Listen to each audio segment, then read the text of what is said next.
Hola, muy buenas noches. Mi nombre es Rubén Rendón Martínez. Mi matrícula es la 22006074. El nombre de la universidad es la Universidad Virtual del Estado de Guanajuato y el nombre de mi asesor es Lidia Aurora López Núñez. El nombre del reto es el reto 4. Te atreves a realizar el control de convencionalidad y el nombre del módulo es control de convencionalidad. En esta ocasión abordaremos el tema control de convencionalidad en el reconocimiento de la identidad sexogenérica. Análisis del caso Nicolás Gómez López.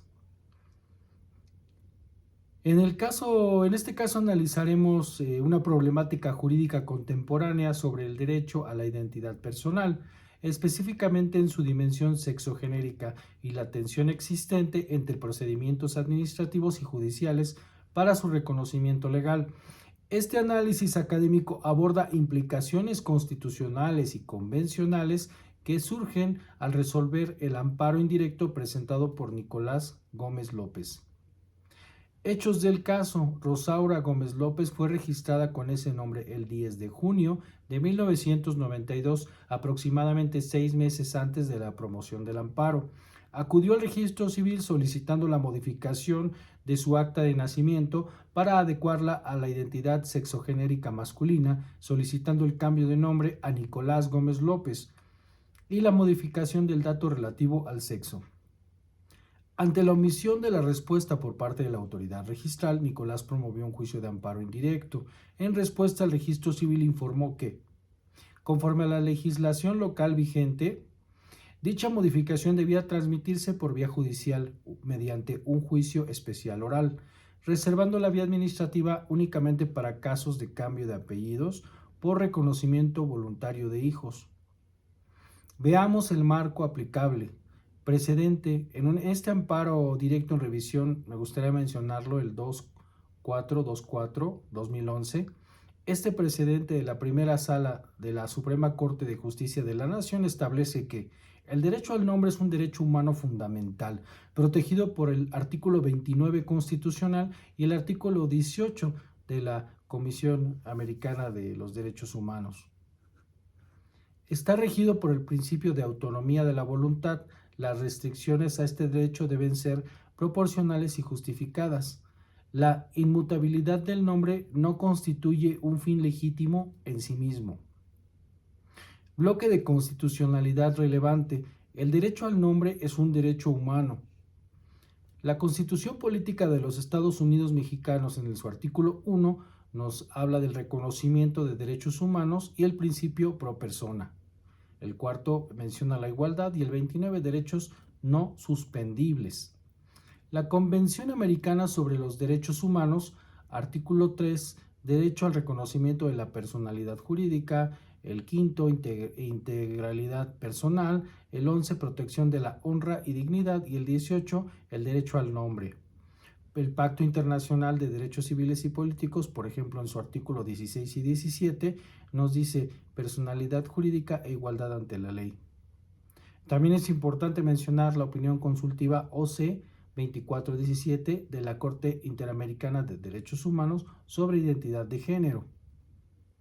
Veamos el análisis jurídico a control de convencionalidad aplicable. En este caso, el control de convencionalidad exige a los jueces nacionales verificar la compatibilidad de las normas y actos internos frente a la Convención Americana sobre Derechos Humanos y la jurisprudencia de la Corte Interamericana. En el presente caso se debe examinar si la exigencia de un procedimiento judicial para el reconocimiento de la identidad sexogenérica es compatible con los estándares internacionales. La opinión consultiva OC 2417 establece que el derecho a la identidad de género está protegido por la Convención Americana. Los estados deben de garantizar los procedimientos para el reconocimiento de la identidad de género que sean expeditos, no patologizantes, basados en el consentimiento libre e informado, accesibles económicamente y que no requieran intervenciones médicas tampoco obligatorias.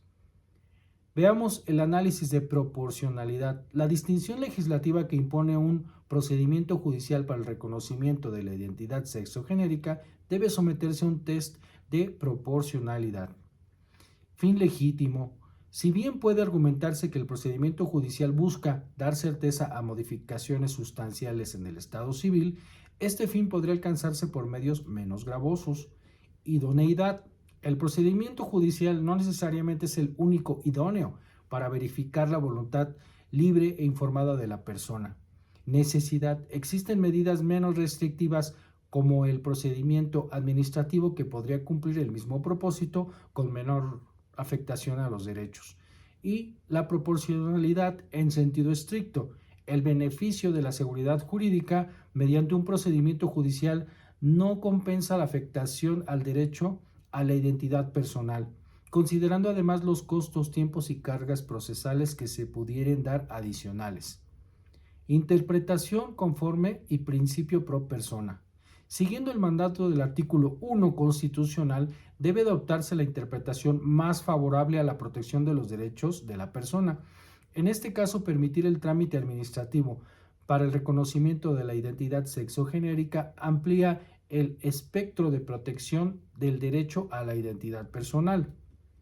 Veamos este criterio resolutivo. Conforme al análisis precedente, la resolución jurídicamente adecuada es conceder el amparo, ordenar el registro civil, darle trámite a la solicitud de Nicolás por vía administrativa por las siguientes razones. Veamos por qué. La distinción normativa entre procedimientos de modificación de actas resulta desproporcionada y no supera el test de escrutinio estricto aplicable en casos de categorías sospechosas como la identidad de género.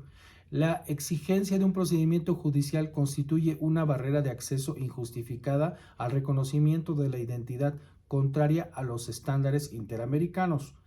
El principio de autonomía de la voluntad que rige el derecho al nombre, reconocido por la Suprema Corte de Justicia de la Nación, debe extenderse al reconocimiento de la identidad sexogenérica.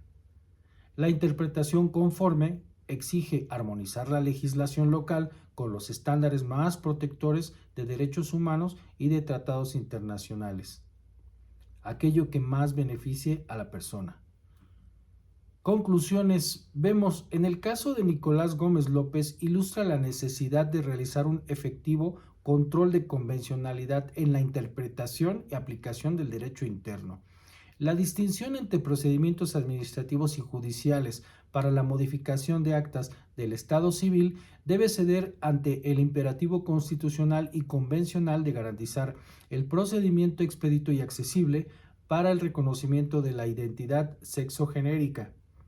Este criterio no solo es congruente con los precedentes de la Suprema Corte de Justicia de la Nación en materia de derecho al nombre, sino que avanza en la consolidación de un paradigma de protección efectiva de los derechos fundamentales, particularmente para grupos históricamente vulnerables como las personas transgénero.